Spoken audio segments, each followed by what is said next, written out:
ఇంతటి గొప్ప అవకాశాన్ని కల్పించిన మన కనతండ్రి అయిన దేవునికి కృతజ్ఞతాస్తుతులు చెల్లించుకుంటూ తండ్రి అయిన దేవుని ఆరాధించడానికి చేరి వచ్చిన ప్రియ సహోదరి సహోదరులకందరికీ మన రక్షకుడైన యేసుక్రీస్తు వారి పేరట నా హృదయపూర్వకమైనది. కిందటి వారంలో దేవుని చిత్తాన్ని గూర్చిన పాఠాన్ని మనం ఆలోచించాము. దేవుని చిత్తంలో మనమందరం కూడా ఎదిగే వారిగా ఉండాలి, అలాగే ఆయన చిత్తాన్ని నెరవేర్చేవారిగా ఉండాలి. ఆయన చిత్తాన్ని నెరవేర్చే వారందరూ కూడా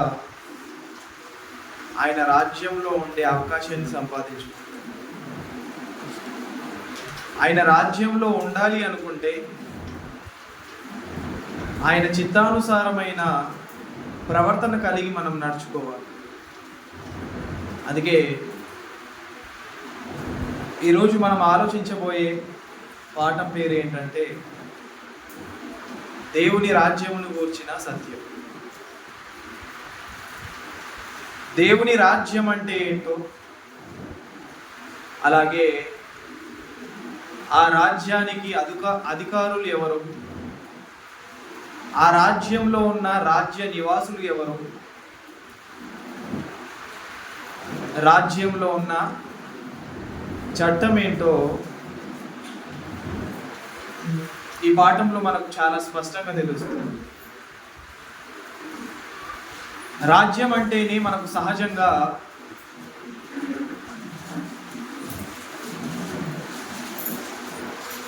పరిపాలకులు ఉంటారు, అలాగే పరిపాలింపబడుతున్న వారు ఉంటారు. రాజ్యంలో చట్టము అనేది ఒకటి. ఫర్ ఎగ్జాంపుల్ మన భారతదేశమే ఉంది. మన భారతదేశాన్ని పరిపాలిస్తున్న వారు ఉన్నారు. మనమందరం కూడా ఆ పరిపాలకుల యొక్క అధికారం కింద ఉన్నవారు. అలాగే ఈ భారతదేశానికి చట్టం అనేది ఒకటి ఉంది. దానిని ఏమన్నారంటే భారత రాజ్యాంగ చట్టం, ఇండియన్ పీనల్ కోడ్. భారతదేశం ఉంది, ఆ దేశాన్ని పరిపాలించేవారు ఉన్నారు. ఆ భారతదేశానికి చట్టం అంటూ ఒకటి ఉంది. ఆ చట్టాన్ని అతిక్రమిస్తే శిక్షను కూడా విధించే ఆ శిక్షణలు కూడా ఉన్నాయి. రాజ్యం అనగానే ఇన్ని మనకు కనిపిస్తాయి. ఏదో ఊరికేనే అది రాజ్యంగా పిలువబడదు. కొన్ని గ్రామాలు ఉంటే అదొక జిల్లాగా మారుతుంది, కొన్ని జిల్లాలు ఉంటే అదొక రాష్ట్రంగా మారుతుంది, కొన్ని రాష్ట్రాలు ఉంటే అది దేశంగా ఉంటుంది. ఇలా దేశాలుగా ఉంటే ఖండాలుగా ఉంటాయి. ఏవైతే మనకు ఈరోజు సామ్రాజ్యాలుగా కనిపిస్తున్నాయో అవన్నీ కూడా దేశానికి మధ్య సమాధానాన్ని ఏర్పరిచే రాజ్యాలుగా మనకు కనిపిస్తాయి కదా. ఈ దేశం ఈ విధంగా ఉండాలి అనేది దేశానికి మధ్య ఉండే ఈ మధ్యవర్తులు ఎవరైతే ఉంటారో వారు మనకు ఏదైతే ఎకానమీ ఆర్థికంగా మనకు సహాయం చేసేవారు ఉంటారు, ఆర్థికంగా పడేసేవారు కూడా ఉంటారు. ఇతరులతో మనకు గొడవ అయితే, అనగా ఈ దేశం నుండి మరో దేశానికి గొడవ అయితే ఆ దేశానికి మనకు సమాధానాన్ని కుదిర్చేవారు ఉంటారు. ఇలా ప్రపంచవ్యాప్తంగా వారు పనిచేసేవారు. ఈ క్రమంలో ఆలోచిస్తే రాజ్యము అంటేనే గ్రామాలు, ఊరులు, జిల్లాలు, రాష్ట్రాలు, దేశాలు ఇవన్నీ మనకు కనిపిస్తాయి.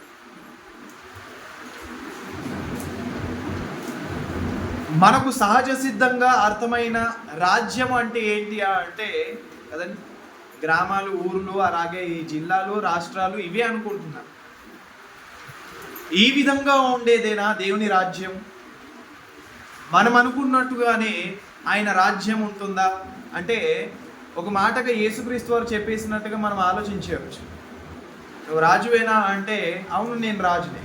కానీ అక్కడ ఒక ప్రాముఖ్యమైన విషయాన్ని యేసుక్రీస్తు వారు తెలియజేశారు. ఏంటంటే, మీరు అనుకున్నట్టుగా నా రాజ్యము ఈ లోక సంబంధమైనది కాదు,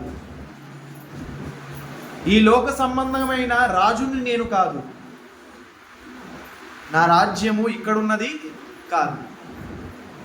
అంటే ఆయన రాజ్యము డిఫరెంట్గా ఉంది అనొక ఆ ఇంటెన్షన్ అక్కడ మనకు కనిపిస్తుంది. లోకరీతిగా ఉండేది కాదు ఆయన రాజ్యము, ఈ లోకానికి అతీతంగా ఉండేదే దేవుని రాజ్యము అన్న భావనను పిలాతు గారు అడిగినప్పుడు మాట్లాడిన మాట. ఆ మాటల్లో కూడా మనకు అర్థం కావాల్సిన విషయం ఏంటంటే, దేవుని రాజ్యం అనేది లోక సంబంధమైనది కాదు, అది ఈ లోకానికి వేరుగా ఉండేది.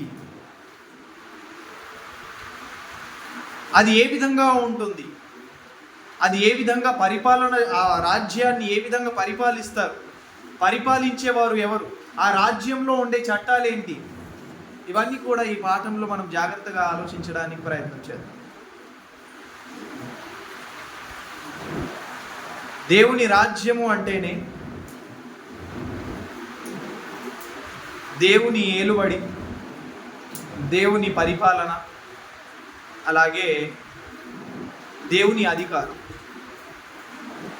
దేవుని రాజ్యము అంటేనే అర్థం ఏంటంటే దేవుని ఏలుబడి, దేవుని అధికారము, దేవుని పరిపాలన. ఆయన మనల్ని ఏలేవాడు. దేవుని రాజ్యంలో ఉండేది ఏంటి అంటే దేవుడు మనల్ని ఏలేవాడు. సమూయేలు మొదటి గ్రంథం 8వ అధ్యాయము 7 నుండి 9 వచనాలలో అక్కడ సందర్భం ఉంటుంది. అక్కడ 7వ వచనం నుండి మనకు కావాల్సిన ఒక ఇన్ఫర్మేషన్ అక్కడ మనకు తెలియజేస్తున్నారు. సమూయేలు మొదటి గ్రంథము 8వ అధ్యాయము 7వ వచనం నుండి, అందుకు యెహోవా సమూయేలునకు సెలవిచ్చినదేమనగా, జనులు నీతో చెప్పిన ప్రకారముగా జరిగించుము,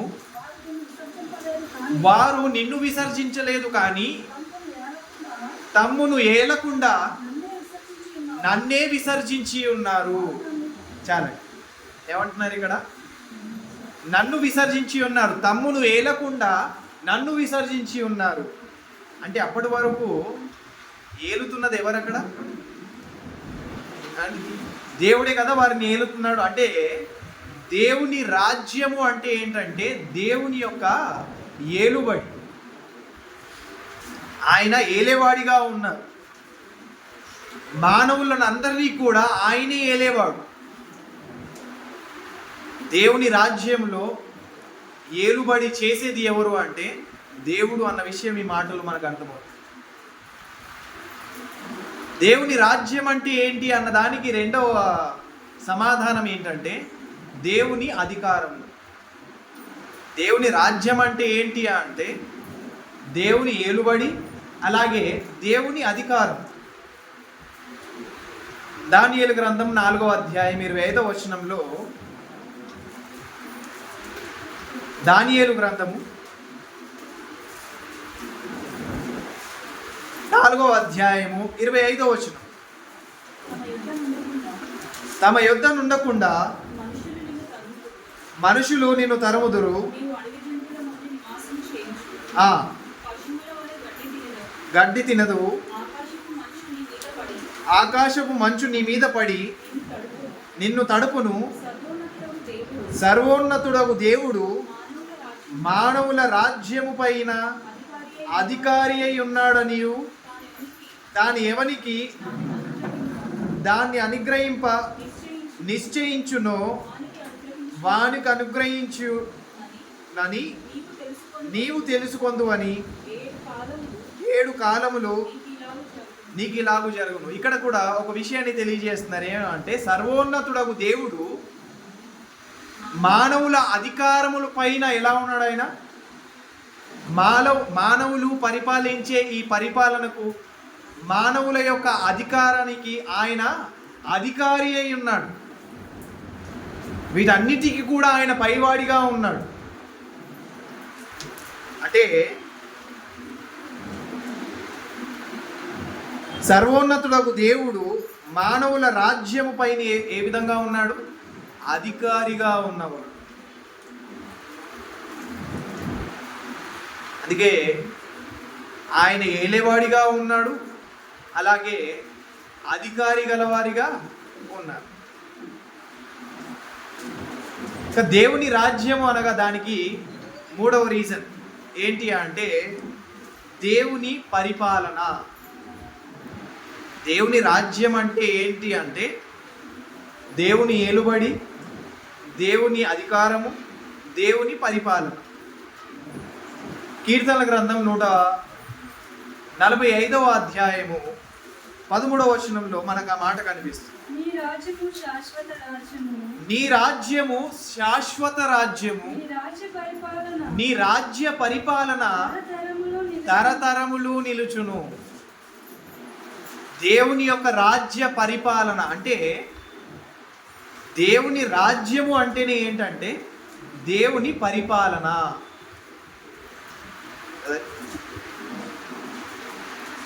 దేవుని రాజ్యము అంటే ఏంటి అంటే దేవుని ఏలుబడి, దేవుని అధికారము, దేవుని పరిపాలన.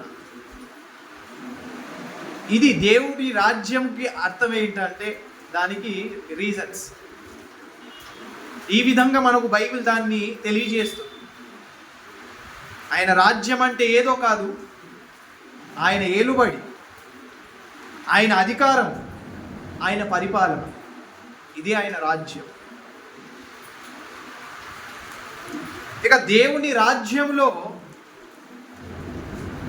ఉండే ప్రాముఖ్యమైన పాత్రలు,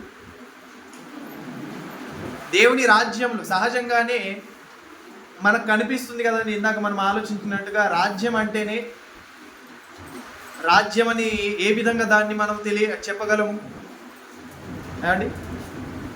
రాజ్యము అంటేనే దాన్ని మనం ఏ విధంగా చెప్పగలము? రాజ్యానికి ఎవరు ఉంటారు? రాజు ఉంటాడు కదండి. రాజు ఒక్కడు ఉంటేనే సరిపోతుందా? అది రాజ్యంగా పిలువబడుతుందా? లేదు. దాంతోపాటు ఎవరు ఉండాలి? ప్రజలు ఉండాలి కదండి. ప్రజలతో పాటు ఆ ప్రజలు క్రమంగా నడుచుకోవాలి అంటే ఆ రాజ్యానికి చట్టం అనేది ఒకటి ఉంటుంది. లేదంటే ఇష్టానుసారంగా ప్రవర్తిస్తారు, అన్యాయంగా ప్రవర్తిస్తారు. కాబట్టి అలాంటి అన్యాయమైన కార్యక్రమాలు రాజ్యంలో ఉండకూడదు అంటే రాజు ఏం చేస్తాడు? చట్టాన్ని నియమిస్తాడు. మీరు ఈ విధంగా ఉండాలి, ఈ విధంగా నడుచుకోవాలి. వ్యాపారమైన ఆ వ్యాపారానికి చట్టం ఉంటుంది. ఏదైనా మనం పని చేసుకుంటే ఆ పనికి చట్టం ఉంటుంది. మనము వాహనాన్ని నడిపితే ఆ వాహనానికి అంటూ ఒక చట్టం ఉంటుంది. ఇలా ప్రతిదానికి ఓ చట్టం పెడతారు. రాజ్యంలో ఉండే ముఖ్యమైన పాత్రలే ఏంటి అంటే, రాజ్యం అని దేన్ని అంటారు అంటే, రాజ్యము అనగా ఏంటో మనం ఇందాక మీనింగ్ చూసాం. వాటి యొక్క అర్థాలు దేవుని ఏలుబడి, దేవుని అధికారము, దేవుని పరిపాలన. మరి రాజ్యంలో అది రాజ్యము అని అనడానికి గల కారణాలు ఏంటి అంటే, రాజు ఉంటే దాన్ని రాజ్యం అంటాము, ప్రజలు ఉంటే దాన్ని రాజ్యం అంటాము, చట్టం ఉంటే రాజ్యం అంటాం. అలాగే దేవుని రాజ్యంలో కూడా రాజు ఉన్నాడు, ప్రజలు ఉన్నారు, అలాగే చట్టము కూడా ఉంది. ఆ రాజు మనలను పరిపాలించేవాడు. ప్రజలైన వారు ఎవరైతే ఉన్నారో రాజ్యంలో పరిపాలింపబడేవారిగా ఉంటారు. ఇక చట్టం అనేది ఏదైతే ఉందో శాంతి, సమాధానం కదండి, భద్రతకు సంబంధించినది. చట్టం అనేది ఎందుకు ఉంది? ఒకవేళ చట్టమే లేకపోయి ఉంటే కదండి, ఎవరింటిని వారు దోచుకొని వెళ్ళిపోయేవారు. ఈరోజు చట్టమే లేకపోయి ఉంటే అన్యాయం అయిపోయేవారు. చట్టం ఉంది కాబట్టి ఏం చేస్తారు? కంట్రోల్లో ఉంటారు. ఇప్పుడు కోపం వచ్చింది అనుకోండి, కొట్టేస్తారు. కానీ కొట్టడం కూడా నేరమే యాజ్ ఎ రూల్ ప్రకారంగా ఆలోచిస్తే. ఎందుకంటే ఏదైనా ఉంటే మాటలతో మీరు దాన్ని సమాధానం చేసుకోవాలి, లేదంటే తేల్చుకోవాలి. అంతేకాని మేనేజింగ్ చేయడానికి అధికారం లేదు. అందుకే అంటారు చట్టాన్ని చేతిలోనికి తీసుకోకూడదు. ఎందుకంటే మనకంటూ ఓ చట్టం ఉంది. ఆ చట్టాన్ని మీరినప్పుడు నువ్వు దాన్ని అధికారంగా తీసుకోవడానికి వీల్లేదు. రాజ్యంలో ఉన్న ప్రజలు కూడా చట్ట ప్రకారంగా నడుచుకోవాలి. చట్ట ప్రకారంగా నడుచుకోవట్లేదు కదా అనేసి రాజ్య అధికారం లేనివారు వారి మీద అధికారాన్ని చూపించడానికి వీలు లేదు. ఇలా చట్టం అనేది ఎందుకు ఉంది అంటే శాంతి, భద్రత, సమాధానం అనేది కుదిర్చడానికే చట్టం అనేది పెట్టబడి. కనిపించే ఈ మూడిటిలో ఏవైతే ఉన్నాయో ప్రాముఖ్యమైనవి, రాజు ఉండాలి, ప్రజలు ఉండాలి, ఆ ప్రజలకు రాజు నియమించే చట్టము ఉంటుంది. అలాగే దేవుని రాజ్యంలో కూడా రాజు ఉన్నాడు, ప్రజలు ఉన్నారు. అలాగే ఆ ప్రజలు నడుచుకోవడానికి, ప్రజల మధ్య సమాధానం ఉండడానికి ఆ రాజు ఏం చేశాడంటే చట్టాన్ని నియమించాడు. వీటన్నిటిలో కూడా మనం ఏం చేయాలంటే క్రమంగా నడుచుకోవాలి. ఒకవేళ దేవుని రాజ్య ప్రకారంగా మనం నడుచుకోలేదు అంటే ఆయన రాజ్య నివాసులుగా ఉండే అధికారాన్ని మనము పోగొట్టుకుంటాం. ఆయన రాజ్యంలోనికి ప్రవేశించడానికి మొట్టమొదటి రూలే ఏంటంటే మనము నమ్మి బాప్తిస్మం తీసుకోవాలి. అందుకే యేసుక్రీస్తు వారు అన్నారు కదా, దేవుని చిత్తంలో మనం ఆలోచించాం. ఒక నీతి మూలముగాను ఆత్మ మూలముగాను జన్మించితేనే కానీ దేవుని రాజ్యంలోనికి ప్రవేశించలేడు. దేవుని రాజ్యంలోనికి ప్రవేశించాలి అంటే, ఒక వ్యక్తి దేవుని రాజ్యంలోనికి ప్రవేశించాలంటే నీతి మూలముగాను ఆత్మ మూలముగాను జన్మించాలి. అప్పుడు ఆ రాజ్యంలోనికి ప్రవేశించే అవకాశాన్ని సంపాదించుకో. అయితే ఆ రాజ్యంలో ఉండేది ఏంటో, ఆ రాజ్యాన్ని పరిపాలించేది ఎవరు, ఆ రాజ్యానికి ఉండే లక్షణాలు ఏంటో ఇవన్నీ కూడా మనకు తెలియడం చాలా ప్రాముఖ్యం. ఎందుకు ఈ విషయాన్ని మనం ఆలోచిస్తున్నామంటే చాలామంది రాజ్య విషయంలో పొరపడిన వారు ఉన్నారు. ఇప్పటికీ దేవుని రాజ్యం రాలేదు అని ఒక ఆలోచనలో ఉన్నవారు కొంతమంది అయితే, దేవుని రాజ్యం వచ్చేసింది, ఇదే ఈ విధంగా ఉంటేనే దేవుని రాజ్యంలో ఉన్నట్టు అన్న ఒక భావంలో ఉన్నవారు మరికొందరు. దేవుని రాజ్యం వచ్చేసింది కానీ ఆ రాజ్యంలో వీరు మాత్రమే ఉండగలరు, ఇలాంటి వారు మాత్రమే ఉండగలరు అన్న విషయాన్ని కూడా మాట్లాడేవారు కొంతమంది. ఇలా పలు విధాలుగా దేవుని రాజ్యాన్ని గూర్చి ఎన్నో అపోహలు, ఎన్నో మాటలు మనకు కనిపిస్తాయి. కానీ బైబిల్ దానికి ఏ విధంగా సమాధానం చెబుతుంది? దేవుని రాజ్యం అంటే అనగా ఏంటో మనం చూసాం. దేవుని ఏలుబడి, దేవుని అధికారము, దేవుని పరిపాలన.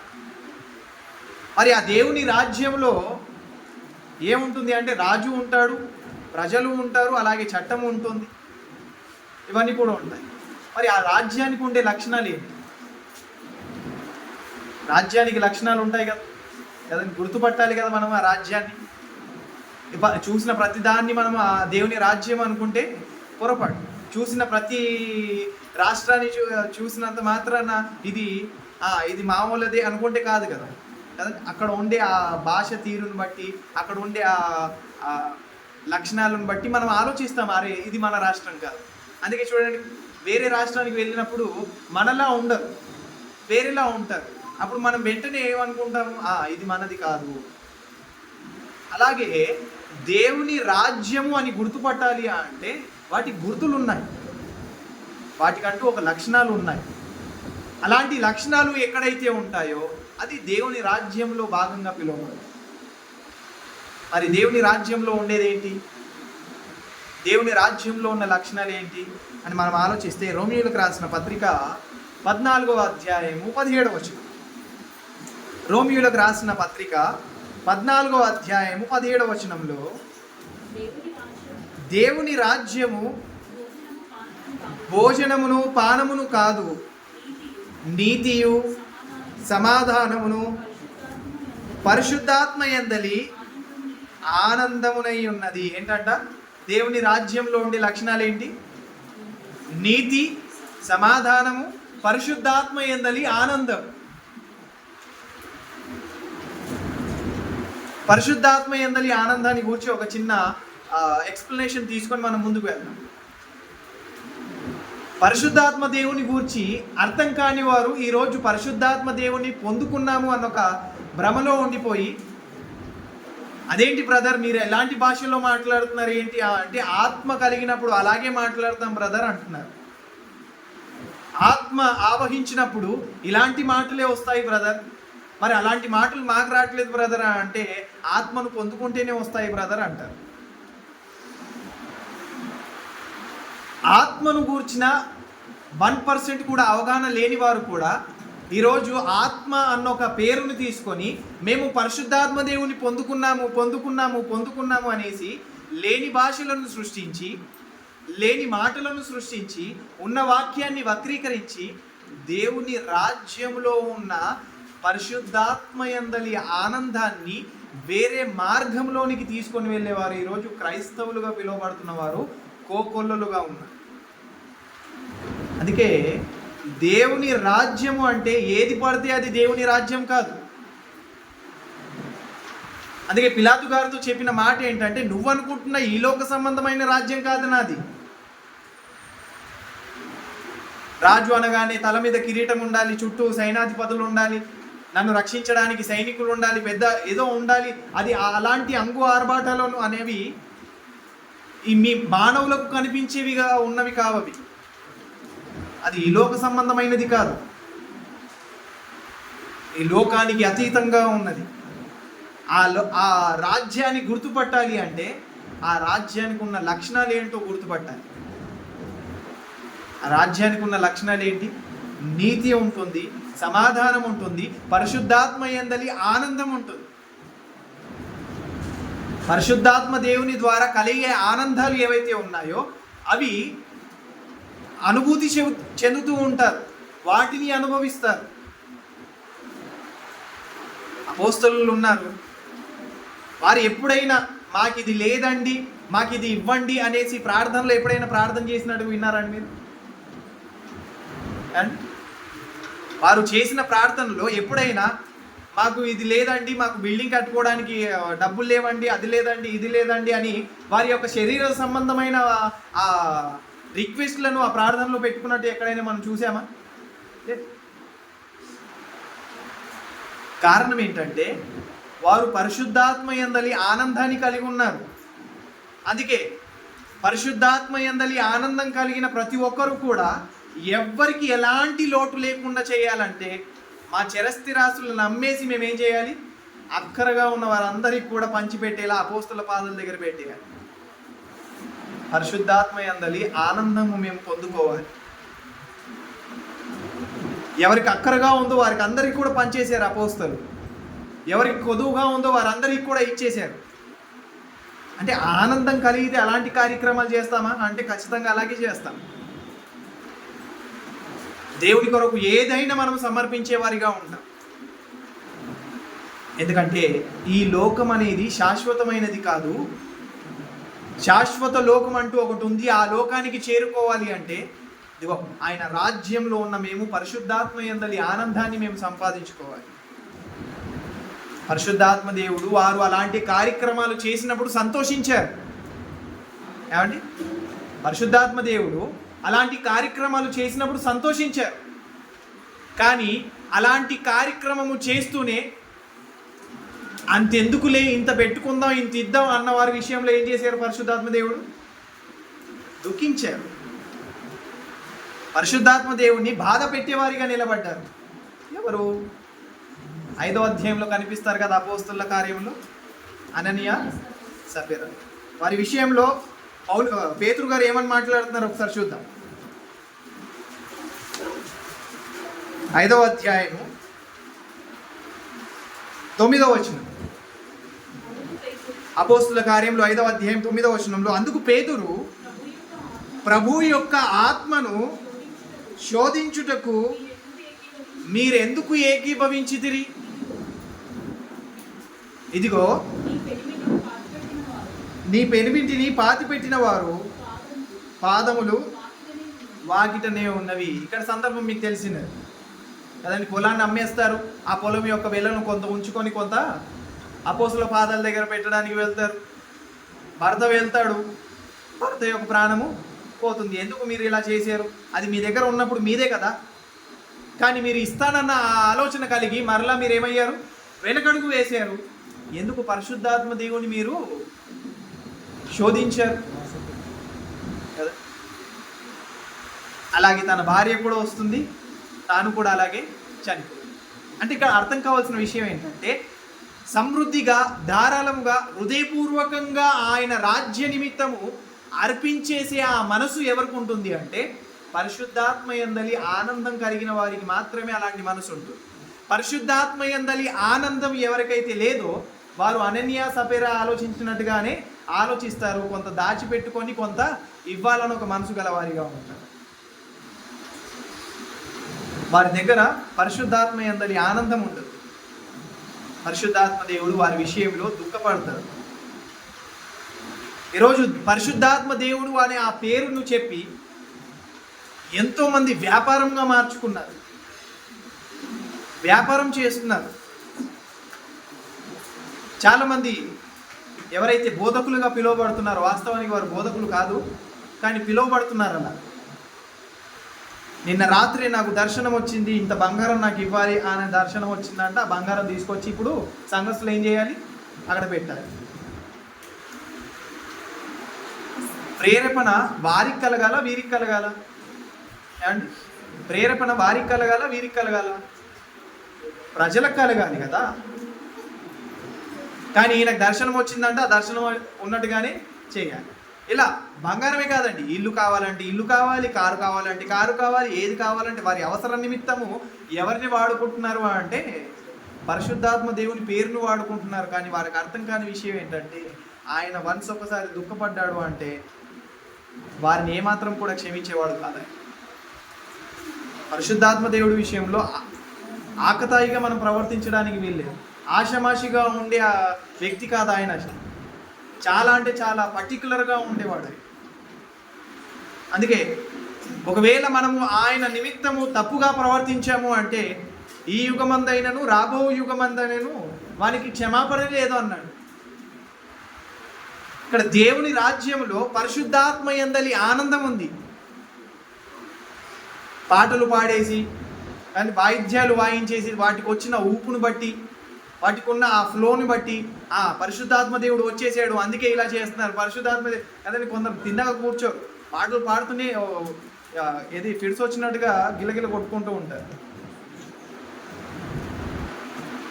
మరి ఏమొచ్చిందండి అలా చేస్తున్నారా అంటే, పరిశుద్ధాత్మ దేవుడు పూనుకుంటే అలాగే అవుతుందండి అంటారు. ఇది ఎక్కడ విచిత్రం అర్థం కాదు. మరి మనకు రావట్లేదు ఎందుకు అలాగే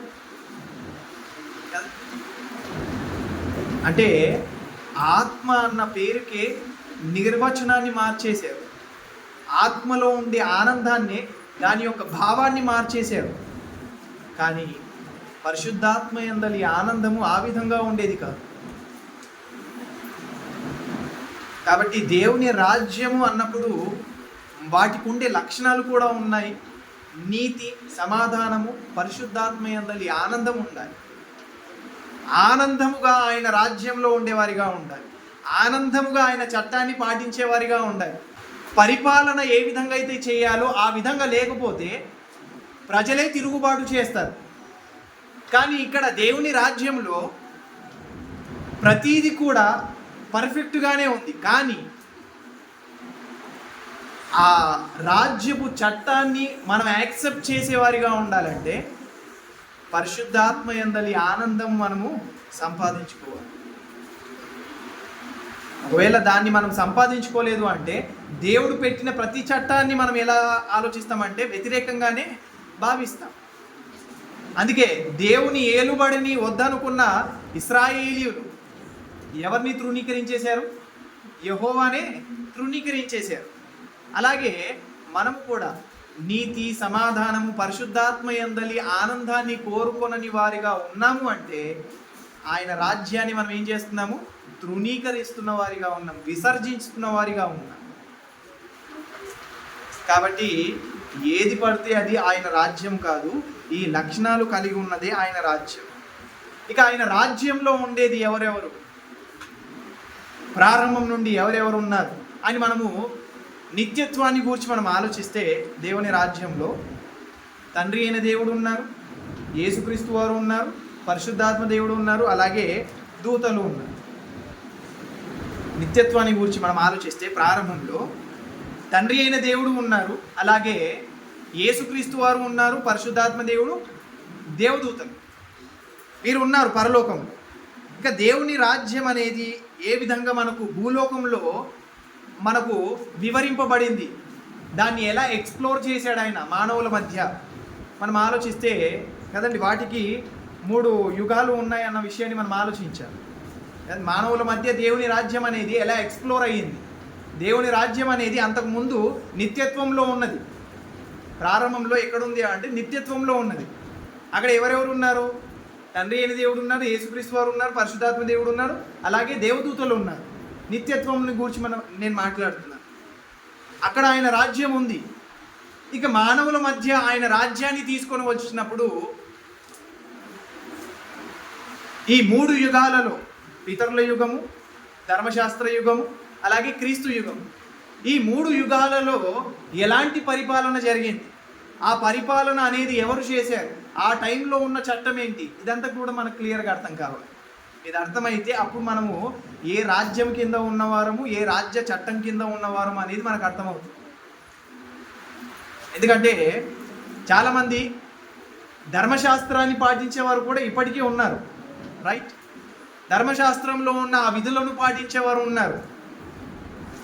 ఇశ్రాయేలీయులు ఏవైతే పండుగలు చేశారో ఆ పండుగలు నేటికి పాటించేవారు ఉన్నారు. కారణం ఏంటంటే రాజ్యాన్ని గూర్చిన వ్యత్యాసం అర్థం కాక, ఏ కాలంలో ఆయన రాజ్యం ఎలా పరిపాలింపబడింది అనేది అర్థం కాకే ఏమయ్యారు? పొరపడ్డారు. అందుకే అలాంటి పొరపాట్లు మనం చేయకుండా దేవుని రాజ్యం అంటే ఏంటో పూర్తి వివరణ మనకు తెలియాలి. 3 యుగాలు ఉన్నాయి. పితరుల యుగము, మోషే యుగం అనగా ధర్మశాస్త్ర యుగము, ప్రవక్తల యుగం కూడా అనవచ్చు. ఇక క్రీస్తు యుగం. ఈ 3 యుగాలలో ఏ విధంగా ఆయన పరిపాలన ఉన్నది, ఆయన పరిపాలన అనేది ఏ విధంగా జరిగింది, ఇదంతా కూడా మనకు తెలియడం చాలా అంటే చాలా ప్రాముఖ్యం. ఈ 3 యుగాలలో ఉన్న ఆ రాజ్య వ్యత్యాసము, రాజ్య పరిపాలన యొక్క వ్యత్యాసము, రాజ్య చట్టం యొక్క వ్యత్యాసము, ఇవన్నీ కూడా తర్వాయి భాగంలో మనం ఆలోచించడానికి ప్రయత్నం చేద్దాం. ఓకే, ఇప్పటి వరకు మనం తెలుసుకున్నది ఏంటంటే దేవుని రాజ్యము అనగా ఏంటి అంటే దేవుని ఏలుబడి, దేవుని అధికారము, దేవుని పరిపాలన. ఇక రాజ్యముగా పిలువబడాలి అంటే ఏముండాలి? రాజు ఉండాలి, ప్రజలు ఉండాలి, రాజ్య చట్టం ఉంటుంది. ఏది పడితే అది దేవుని రాజ్యం అనుకుంటే కాదు. మరి ఎలా గుర్తుపట్టగలము? ఆ రాజ్యానికంటూ ఒక లక్షణాలు ఉన్నాయి. లక్షణాలు లేకుండా ఈ రాజ్యం ఉన్నది కాదు కదండి. మిగతా రాజ్యాలన్నీ కూడా లక్షణాలు ఉన్నాయో లేవో అనేది పక్కన పెడితే ఈ రాజ్యానికి మాత్రం ఖచ్చితంగా లక్షణాలు ఉన్నాయి. ఏంటి ఆ లక్షణాలు అంటే ఆ రాజ్యంలో ఉండే లక్షణాలు నీతి, సమాధానము, పరిశుద్ధాత్మ యందలి ఆనందం. ఇది ఎక్కడైతే కనిపించదో అక్కడ దేవుని రాజ్యము లేదు. ఇది ఎవరిలో అయితే ఉండదో వారు దేవుని రాజ్య సంబంధులు కాదు. ఇక ఈ 3 యుగాలు ఏవైతే ఉన్నాయో పితరుల యుగము, ప్రవక్తల యుగము, అలాగే క్రీస్తు యుగం, ఈ యుగాలలో మనం ఆలోచించినట్టుగా రాజు ఉండాలి, ప్రజలు ఉండాలి, చట్టము ఉండాలి కదా.